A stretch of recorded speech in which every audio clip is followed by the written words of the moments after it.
Hindenburg प्रकरणी SEBI करत असलेला तपास काढून एसआयटी चौकशीची गरज नाही असं म्हणत सुप्रीम कोर्टाने अदानी समूहाला मोठा दिलासा दिलाय। आंतरराष्ट्रीय अहवालावर चौकशीचे आदेश दिले जाऊ शकत नाहीत असं कोर्टाने म्हटलं। कोणत्याही थर्ड पार्टी एजन्सीचा अहवाल पडताळणीशिवाय पुरावा ठरू शकत नाही असंही कोर्टाने म्हटलं।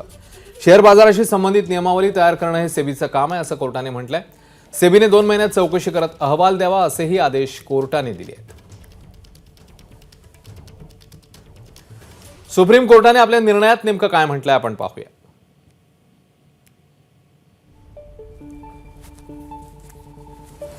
सेबीच्या कामात हस्तक्षेप करण्याचा कोर्टाला मर्यादित अधिकार आहे असं कोर्टाचं म्हणणं आहे। सेबीकडनं तपास काढून एसआयटीकडे देण्याची गरज नाही। याचिकाकर्त्यांचे युक्तिवाद सर्वोच्च न्यायालयाने फेटाळून लावले आहेत। थर्ड पार्टी एजन्सीचा रिपोर्ट पडताळणीविना पुरावा ठरू शकत नाही। शॉर्ट सेलिंगमधून नफेखोरी झाली असल्यास सेबीने तपास करावा।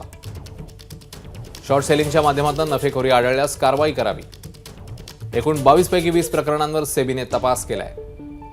उर्वरित तपासासाठी सेबीला 3 महिन्यांचा अतिरिक्त वेळ देण्यात आलाय। सुप्रीम कोर्टाने नेमलेल्या समितीच्या शिफारशी सेबीने विचारात घ्याव्यात। गरज पडल्यास सरकार बाजार नियंत्रकाने अधिकची चौकशी करावी। कोणत्याही परिस्थितीत गुंतवणूकदारांचं हित जपलं जायला हवं असंही कोर्टाने नमूद केलंय। एबीपी माझा, उघडा डोळे बघा नीट।